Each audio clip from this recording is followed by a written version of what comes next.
وعلى آله وصحبه أجمعين وبعد السلام عليكم ورحمة الله وبركاته. Barkanmu da sake saduwa a wannan majalisi mai albarka, majalisin tafsirin alkur'ani mai girma a nan makarantar mu ta Akademiyatul Qadari Dauliya, wato Destiny International Academy Islamiyya Section, wadda yake hannun riga da Sibiyan Quarters a unguwar Dambuwar Maiduguri, jihar Borno. Allah ta'ala ya datar da mu. Kafin mu ci gaba da karatu, akwai 'yan tambayoyin da za mu amsa. Mai tambaya na farko yana cewa, akramakallahu, me hukuncin wanda ya manta ya ci abinci ko ya sha ruwa alhali yana mai azumi nafila ko farilla? Hadisi ya tabbata daga Abu Hurairah wanda Imam Bukhari ya fitar a littafin Jami'u Sahih, haka Imam Muslim. Annabi sallallahu alaihi wasallam yana cewa, man nasiya wa huwa sa'imun fa akala aw shariba falyutimma sawmahu fa inna ma at'amahu Allah wa sakahu. Annabi sallallahu alaihi wasallam yana cewa, duk wanda ya manta ya ci abinci ko ya sha ruwa alhali yana mai azumi, to ya ci gaba da azuminsa. Hakika Allah ne ya ce shi kuma ya shayar da shi, ya ci garabasan wannan ranar. Mai tambaya na biyu yana cewa, malam, me hukuncin iyayen da suka tura yansu neman ilimin addini alhali su ma ba su koyar da su? Wannan kuskure ne mai munin gaske. Hadisi ya tabbata daga Abu Hurairah wanda Imam Bukhari da Muslim suka rawaito shi. Annabi sallallahu alaihi wasallam yana cewa, talabul ilmi faridatul ala kulli muslim. Neman ilmi farilla ne akan kowane musulmi. Dan haka Allah madaukakin sarki yana cewa, fa'lam annahu la ilaha illallah har zuwa karshen aya. Dan haka iyaye su dage su tura su neman ilimin addini ko kuma su koyar da su kan ta gaba ga Allah. Wallahu a'lam. Alaramma bismillah.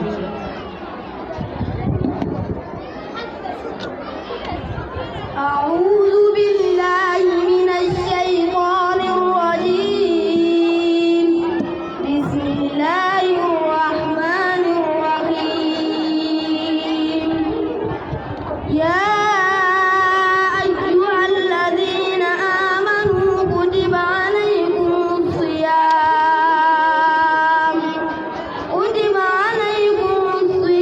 كما كتب على الذين من قبلكم لعلكم تتقون. أياما معدودات. فمن كان منكم مريضا أو على سفر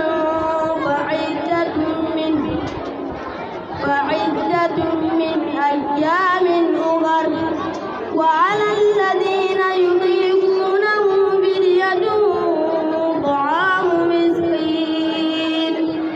فمن تطوع خيرا فهو خير له، وأن تكونوا خير لكم إن كنتم تعلمون. شهر رمضان الذي أنزل فيه القرآن هدى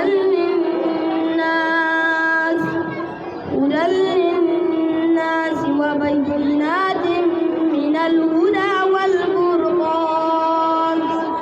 فمن شهد منكم الشهر فليصم. ومن كان مريضا أو على سفر فعدة من أيام أخر. يريد الله بكم اليسر ولا يريد بكم العسر ولتكملوا العدة ولتكبروا الله على ما هداكم ولعلكم تشكرون. بعد أعوذ بالله من الشيطان الرجيم. Allah madaukakin sarki yana cewa, ya ayyuhal lazina amanu, ya ku wanda suka yi imani, kutiba alaykumus siyam, an farlanta muku azumi, kama kutiba alal lazina min qablikum, kamar yadda aka farlanta wa wanda suke kafin ku, la'allakum tattaqun, dan ku tsami tsoron Allah. Wato la'alla ne na tabbatar da taqiq za ku tsami tsoron Allah. Sheikh Abdulrahman bin Nasir as-sa'diya cikin tafsirin sa yana cewa a karkashin wannan ayan Allah ta'ala yana ba mu labari da abin da Allah ya bayan ta na ni'ima saboda ya farlanta musu azumi kamar yadda ya farlanta wa al'umman da suka gabata. Sanan Allah madaukakin sarki ya ambaci hikimarsa cikin shar'anta azumi ya ce la'allakum tattaqun dan ku tami tauran Allah, wato la'alla ne na tabbatar kamar yadda malaman tafsiri suka ce. Azumi na daga cikin rukunan musulunci guda 5 da ke cikin musuluncin mutum, wanda idan mutum ya yi watsi ko bai yarda da ba musulunci baya tare da shi. Sahabin manzon Allah sallallahu alaihi wasallam na mai daraja na musamman khalifa na uku, Allah ya kara masa yadda yana ba mu labari yadda malaika jibril ya zo na Annabi sallallahu alaihi wasallam yana mai masa tambayoyi, daga ciki yake tambayansa game da musulunci. Sai Annabi sallallahu alaihi wasallam a riwayar Imam al-Muslim ya ce da shi, ka shaida babu abin bautawa da gaskiya sai Allah, kuma lalle Annabi Muhammad manzansa ne. Ka sai da sallah, ka ba da zakka, ka azumci watan Ramadan, ka ziyarci dakin Allah ga wanda Allah ya ba iko. To don haka azumi ibada ce da take wajibi da Allah ya wajabta mana, haka kuma wajabta wayanda suke kafin mu. Da falalarsa da hikimarsa za mu tsaya a nan sai wani lokaci idan Allah ta'ala ya kaddara saduwar mu.